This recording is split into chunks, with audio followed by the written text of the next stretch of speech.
It's Judy, Judy Bang, same thing.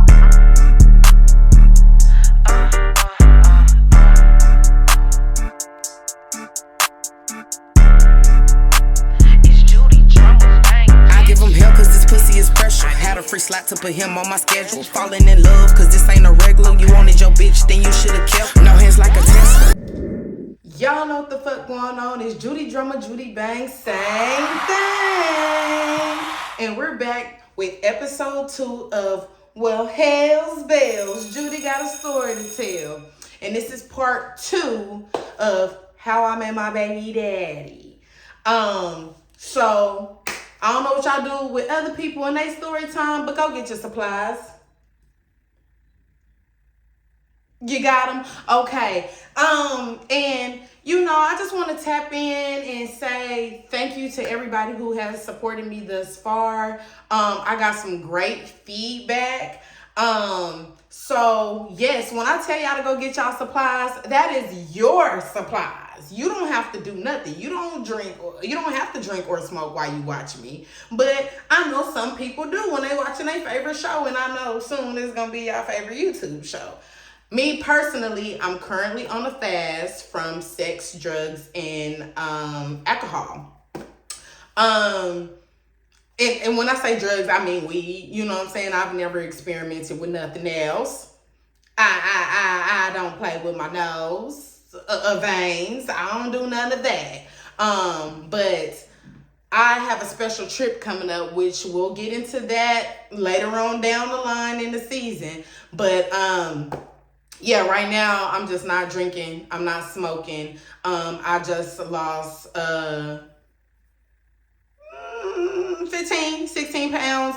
I was 202. Today I weighed in at 186. So yay me.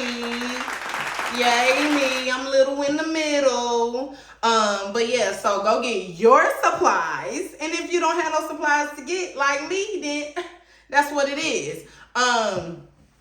Now, the drinking and the smoking, you know, the smoking I'll probably fast way longer than 90 days on. But the drinking, that's gonna be short-lived. I want a shot right now. So if you have a shot of some type of Reposado, go ahead and take 2 for me and you, okay? But we just gonna get right into it. So a little bit of tea. My baby daddy watched the first episode, y'all. He watched the episode and he said, you know what, baby mama, your ass can tell a story, can't you? And I can. and I'm gonna tell our story. You know what I'm saying? But then he goes on to say, you skipped a couple details. And nigga, what I skip?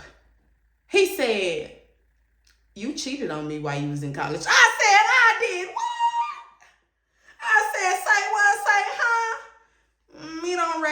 Me don't recollect, but I do.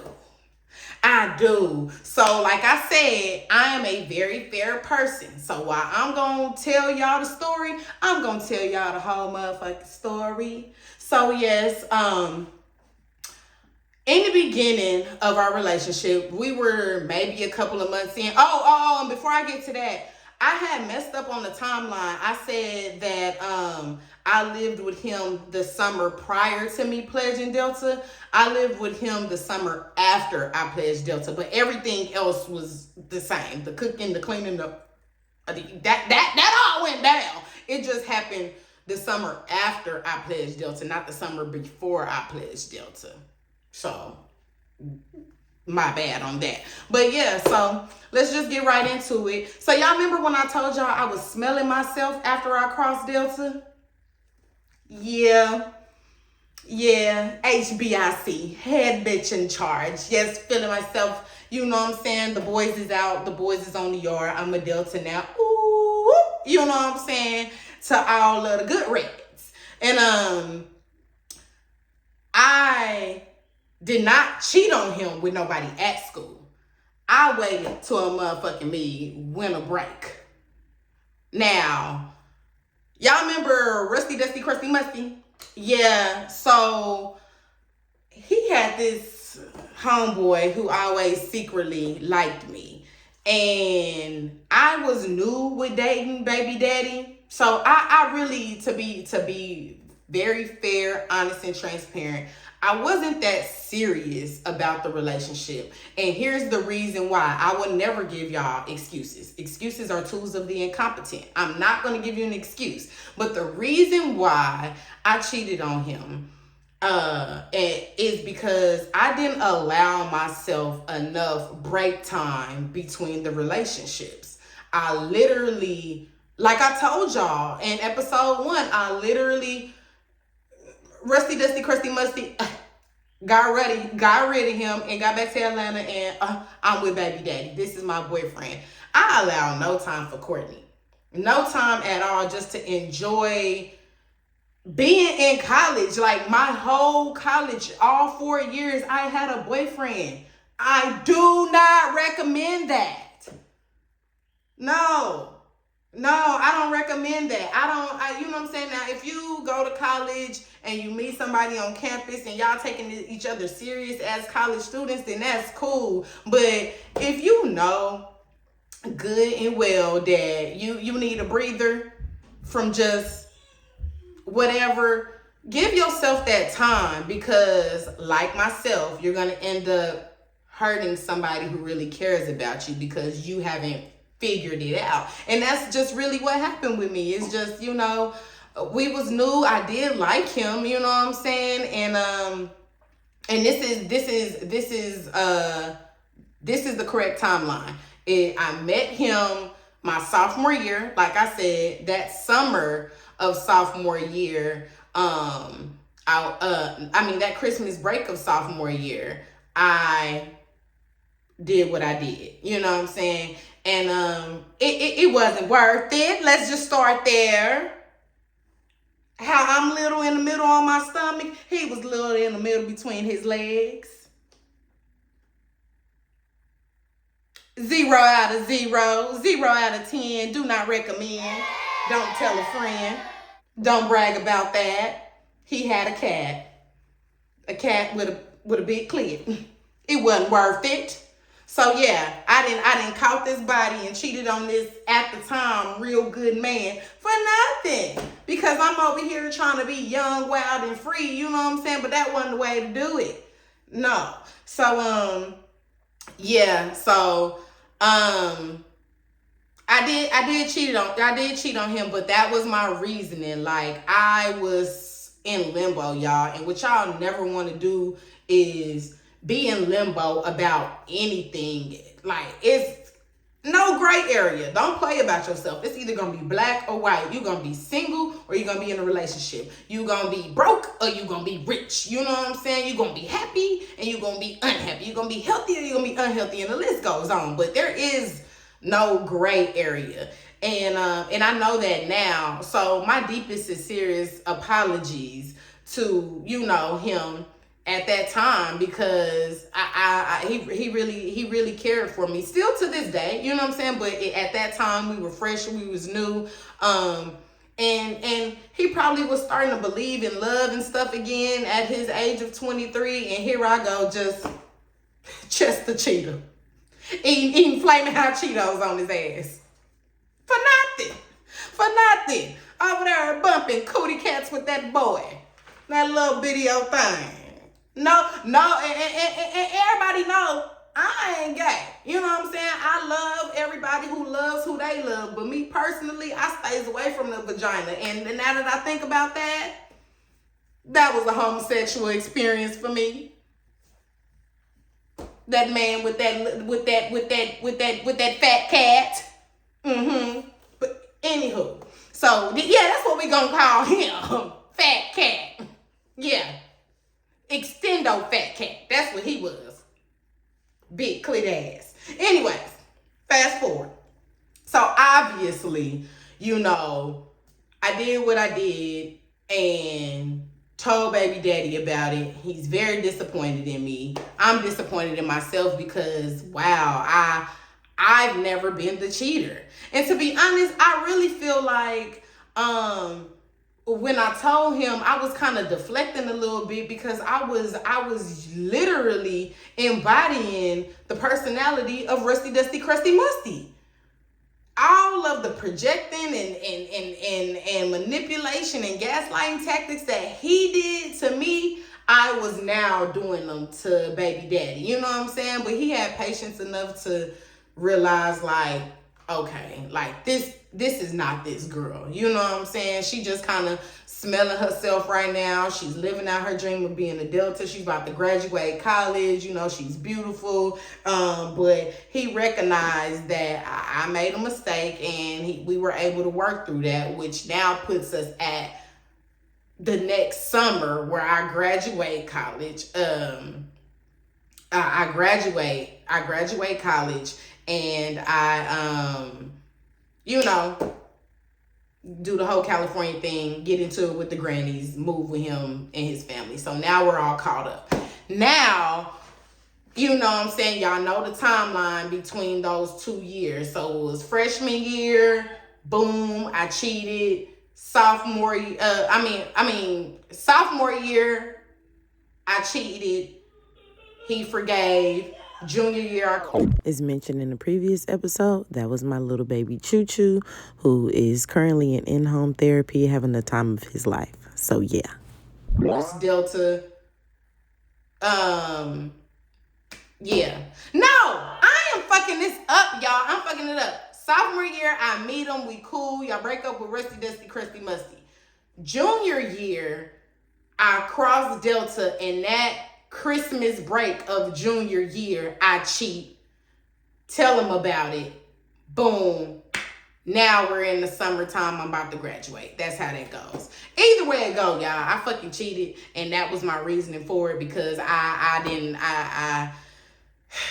just didn't give myself time between those relationships. You know what I'm saying? And then, you know, when you get certain accolades in your life, you just start feeling yourself a little bit. But it should never be at the expense of somebody else's feelings, especially when they care about you.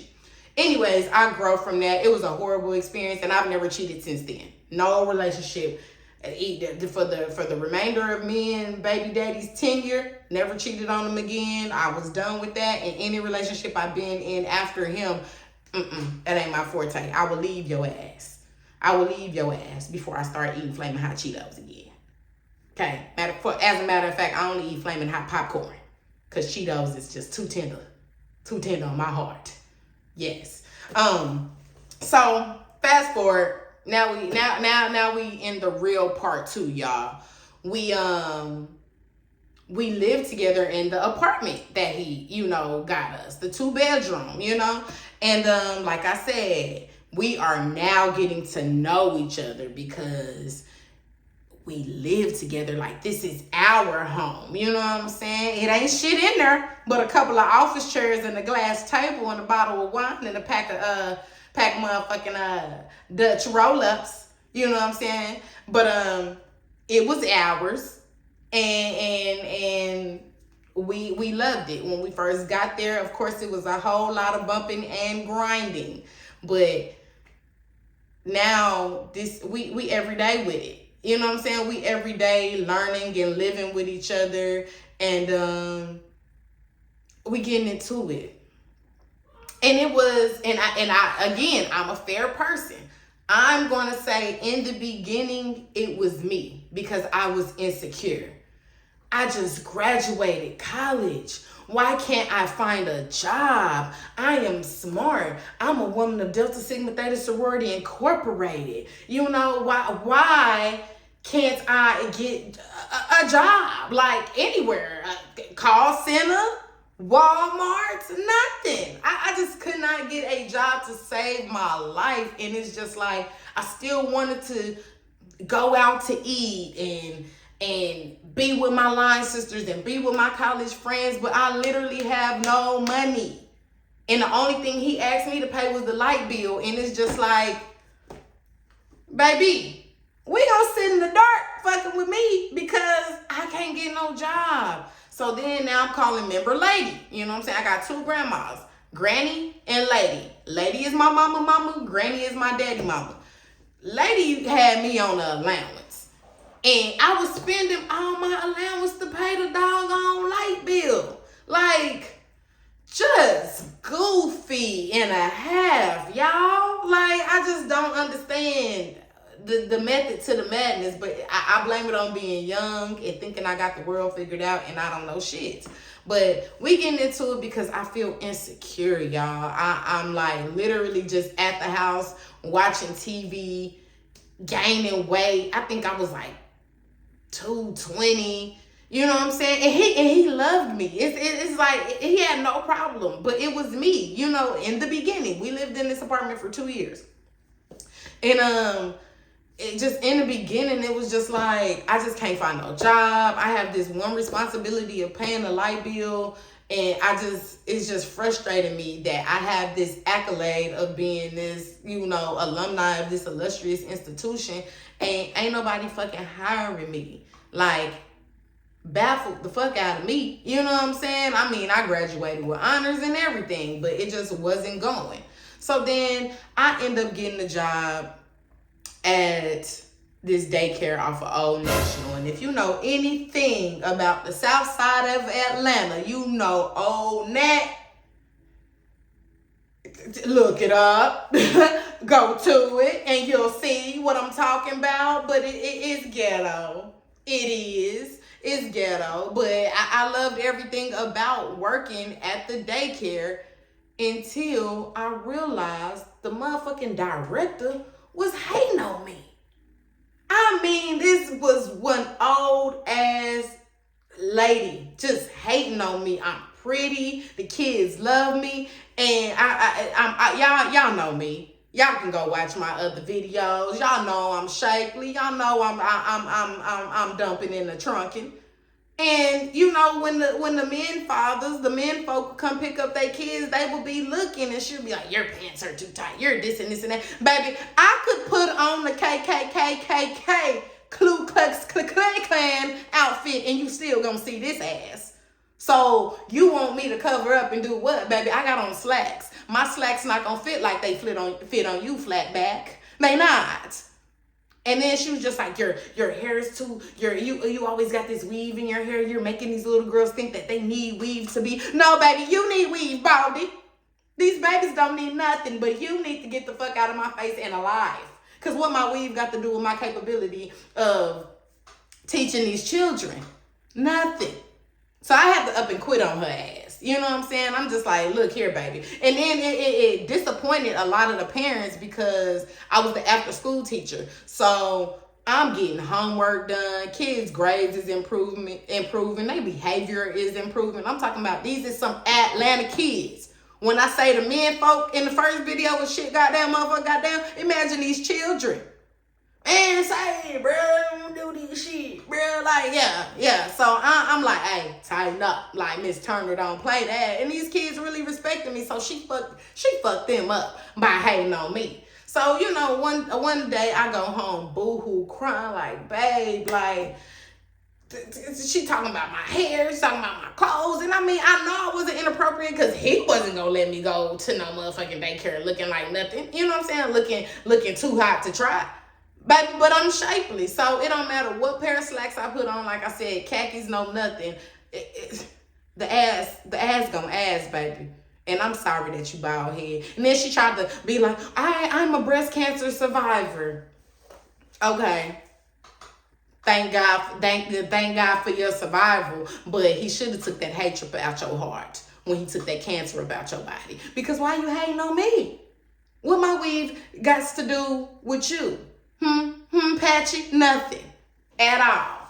Anyways, so that was a lot of our stress is money. You know what I'm saying? We overspending every month in this apartment. It's a 2-bedroom and while we doing that, you know what I'm saying? It came in handy sometimes, and I'm gonna get to that. But it was just like, I wanna help my man, and I'm tired of asking my granny or having my allowance be towards freaking gas, a little bit of food, and an electricity bill. So, you know, quit that, and I just became real diligent on building my resume. Like, I made it look good, and all of a sudden, boom, find a job on Craigslist for an ophthalmology practice. And that's when I got into the business of working with people's eyes. And I don't mean eyeglasses where you go to an optometrist and get glasses and contacts. Ophthalmologist, where we work with everything behind the eye: retina, optic nerve, cornea. So all the things that you think, all the things that glasses won't fix, that's what I did, you know. So eventually, you know, I did end up getting a nice paying job, and they loved me there. It was a ride. It was definitely a ride, but it's like, okay, I'm coming up out of this funk, and I gotta be honest, he was loving me through it. But then, you know, we both got jobs now. We both, you know, can contribute. You know, we can eat what we want to. We can go where we want to. We can drive what we want to. But this house, I know when I'm here all day, you come home to a clean house. But how come when you is on your off days, it's 1, 2, 3, 4 niggas in here twirling in these office chairs? You know, you got your blunts everywhere. They kicking over ashtrays, ain't picking it up. My blinds look like ghetto. You know what I'm saying? Like, what the fuck is going on here, my dear? Like, I just don't understand.